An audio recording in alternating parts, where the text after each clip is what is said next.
Welcome to episode 451 of Salcedo Paranormal. Tonight I'm doing another Paranormal Patterns show. As always, you can find all episodes of the show, along with links to social media and other ways to contact me, at the podcast page, and that is salcidoparanormal.podbean.com. That's SALSIDO paranormal.podbean.com. Always happy to hear from you all, whether you have comments or questions or topic suggestions or stories of paranormal experiences, whether they're your own or from others that you trust. Happy to either read those or have you join me on the show to talk about them. Thank you all for listening, whether you are here for the live podcast recording stream or if you listen on the podcast or YouTube feeds or on the Troubled Minds radio network, KUAP Digital Broadcasting. There you can hear replays of 2 episodes of the show every night at 6 p.m. Pacific, 9 p.m. Eastern, right before Troubled Minds Radio comes on. I also want to thank Michael Strange, host of Troubled Minds Radio, and Liam Martin, host of the Exiled Minds podcast, for producing the show and putting it on the network as you hear it there. And if you'd like to support the show, there are some different ways to do that. You can always share the show with others and rate and review the podcast on your favorite platform. Also, I've written some paranormal fiction and nonfiction books you can check out over on Amazon. And I have a Patreon page, which will be active soon. I'll be putting out 1 episode of the show on there exclusively every month from starting in August here. Tomorrow, basically, the first one will air on. Will be available on Thursday, the 3rd, and that'll be available to all membership tiers. And so, if you want to help support the show, that's one way to do it. Also, if you just want to make a one-time donation, it's always appreciated. There are 2 ways to do that. It's through PayPal or Venmo. Again, there are other platforms, but they require a phone along with a PC or computer. And due to my low vision, that's not really an option for me. But so there are all those different ways to help the show out if you can. It's never expected, but always appreciated, as there are expenses for doing the show in equipment and research materials.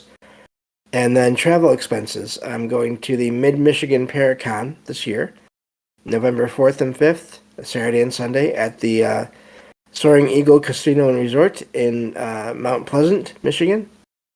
And to do some recordings of myself and then others if they want to participate. And then share those and my thoughts on the weekend and the experience once I get back home. So that's the plans for that. And I think that takes care of everything there. So I did a show last week. I want to mention this. If you want a good long show sort of on the general topic of the current state of sort of government covering or investigating the whole UFO, UAP, unidentified anomalous phenomenon thing. There was a hearing last Wednesday, I believe it was now. And I did a show along with Michael Strange over on his show, Troubled Minds Radio, on that topic. And it was a lot of fun. And so I definitely recommend checking that one out. But I just thought I would give a show of my own just to briefly sort of give my thoughts and on this whole topic and this whole process in general. I never used to think I'd want to do that whenever these events happen, but it has been interesting looking at all these current events sort of from my point of view as being someone who has had experiences, but also someone that is open to all the possibilities as to what those experiences could be. In other words, I don't know what I experienced, except that I'm mostly sure it wasn't caused by another living human. But other than that, I really don't know. I can't say for sure that whatever I encountered was from another world or another galaxy or whatever. I can only say there was consciousness there, as far as I was able to tell. Again, the blue light that I saw several times, and so listening to current events now and watching some current events now when I can is and I think it has been interesting, and so that's sort of why I wanted to go over my thoughts on this. And if you look up UFO hearing whistleblower, you might be able to find some stuff on it. I did find one article. I can share it in the episode description that gives a sort of a list of general key points about the hearing that happened last Wednesday. So I can share that, and that's sort of what I'm basing my own thoughts off of, is this one article.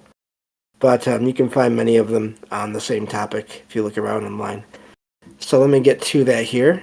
And again, I as I've said before, I'm not as interested in disclosure through the government because there are so many factions and so many agendas that it would only take one person to manipulate the information coming out from anyone in the government to sort of, to me anyway, invalidate whatever they're saying, and through no fault of everyone else involved. Even it's just there's always the possibility of sort of again people manipulating other people, and so that's why I prefer to look into stories from individuals, and even if they're, and I'm not saying that I don't want to look into reports from individuals who have worked for the government. That's not.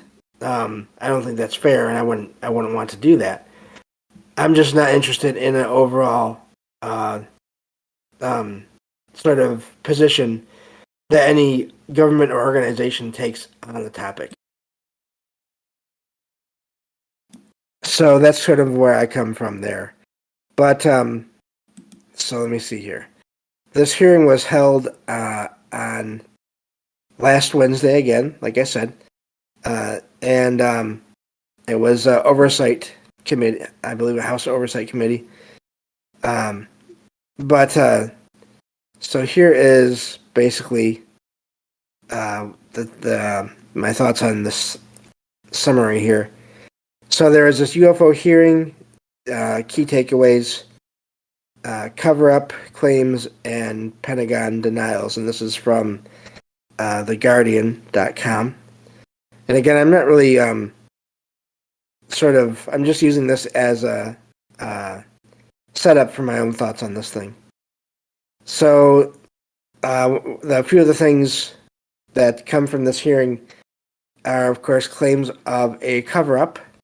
That there was a multi-decade program, according to testimony from Grush, that collected and attempted to reverse engineer UFOs that had crashed. And David Grush mentioned this. He apparently Grush led analysis of unexplained anomalous phenomena, UAP, within the U.S. Department of Defense agency until 2023. And he says that he had been denied access to secret government UFO programs. So basically there's just these reports from these witnesses and from Grush about basically the government having that craft, and one term that was brought up in the hearing, non-human, I believe it was non-human biologics with the craft. And so that, of course, leads a lot of people to think aliens of some kind. Of course, he doesn't say that, so I don't know for sure. And but also there have been very brutal retaliation for making these, for going, sort of trying to put this information out there. as a result of his claims. Grush mentions he had knowledge of people that have been harmed or injured in the course of government efforts to conceal UFO information. So that part in and of itself is sad. I mean, no one should ever really be hurting each other for any reason. But anyway, so let's see here. So yeah, it goes over that again. That more like I said, the mention of the violence and basically physical and non-physical attacks or retaliations against people for trying to come forward. And so let me see here. So yeah, that's one unfortunate part of this whole thing. But so really the two big things there are the claims of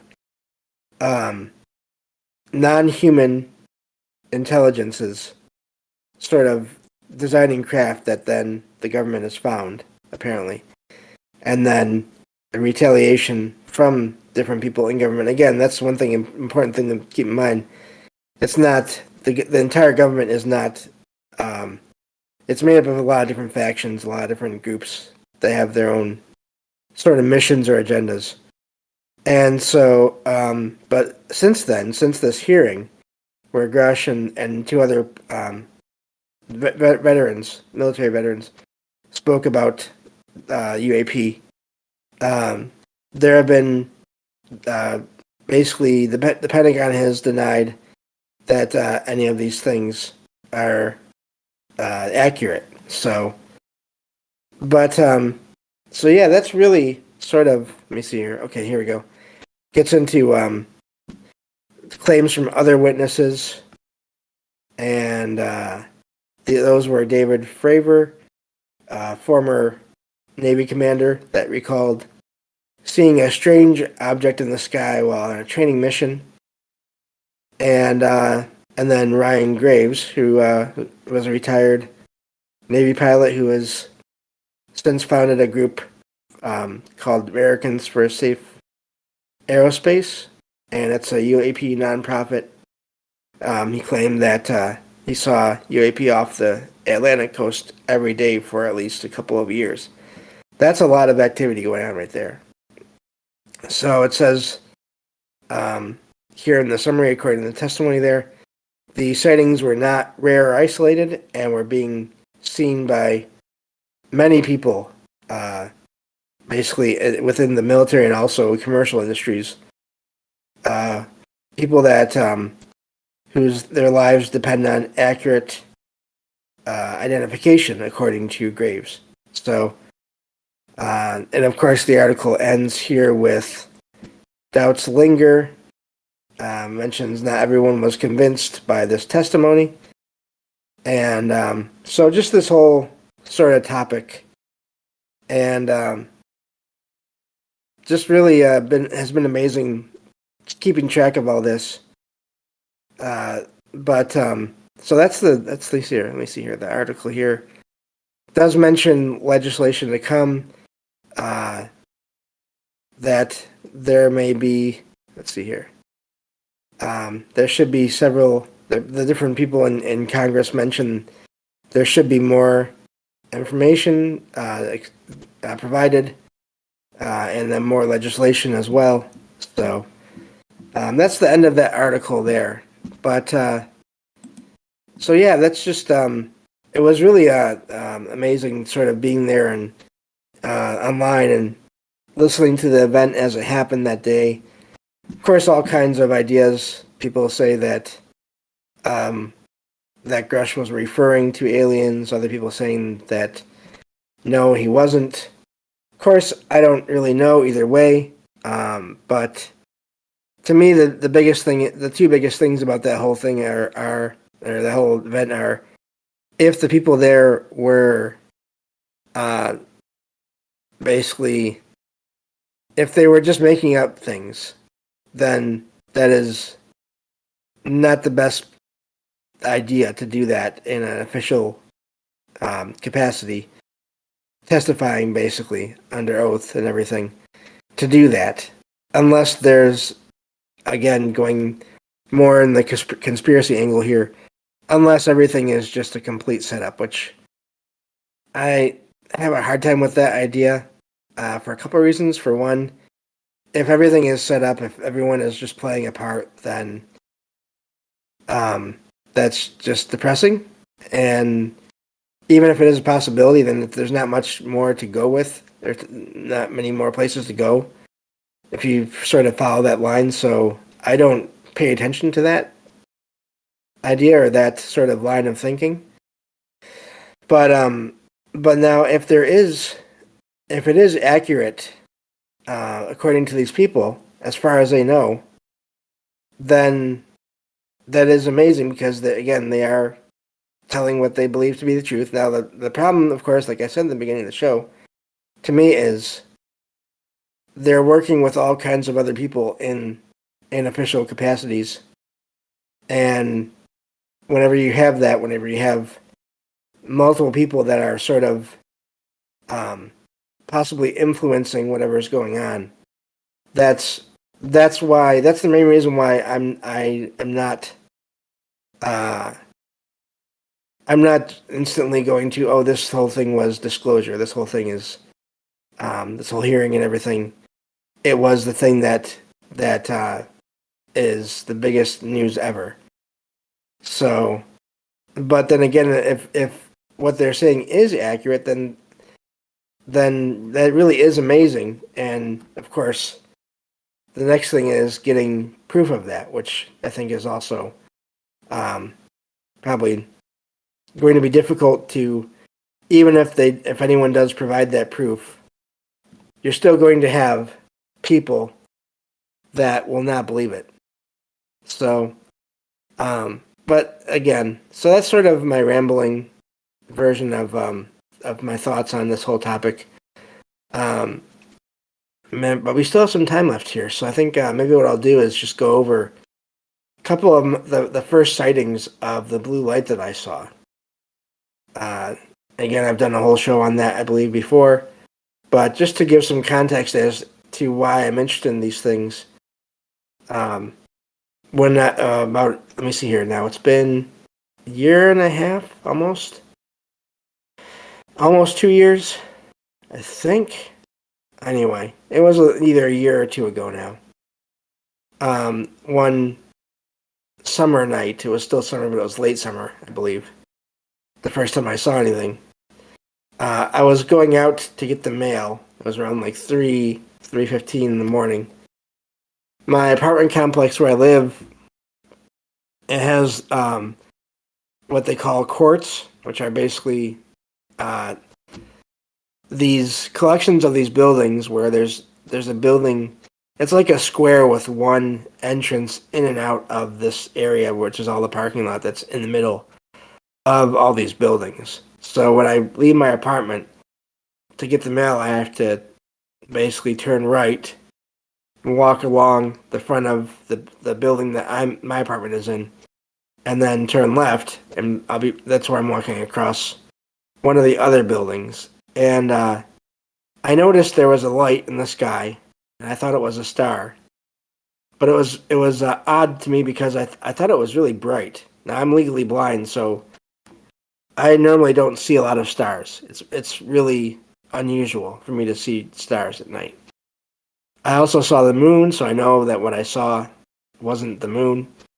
It was off to the left of the moon, actually.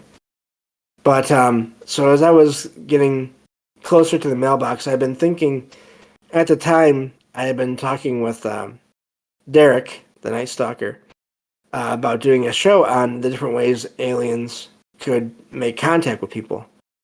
And we hadn't done it yet, but it was on my mind. And so I was just thinking, wouldn't it be amazing if that was something other than a star or a drone or a plane or a satellite? And as I was thinking that, I was walking behind this tree that's in front of the mailboxes. And when I came out, and of course this tree hid the light that I had been seeing. And so when I came out from behind the tree, just after thinking this, the light had changed color from sort of just a bright, I don't know, white light, orange light, whatever, bright light, to a blue. like a bright blue. And I was instantly, I had the sense of it was aware of me. There was intelligence there from it right away at that point. Didn't have that on my walk over to the mailbox, and I'm just thinking of this now. I didn't get that sense as I was walking to the mailbox. It was like it noticed my thought possibly as I was walking behind the tree and sort of decided to interact. And so I just stopped. I didn't even get the mail right that minute because I just stopped and I was thinking, that's a blue light, and it's not blinking and it's not moving. And so I was really amazed, and I was just thinking, could this be it? And so I sent out a thought, thinking about sort of all those different ways that are possible. And one of them, of course, you hear about is telepathy. And so I sent out a thought of hello to it. And I think I got a reply, but it was so fast that I almost didn't catch it. It was as if you had compressed the word hello down to just hello. Like, just not even that. Just really fast, just instant. And it almost didn't even feel like a word. But it was that same response. And I just stood there for another few minutes looking at it.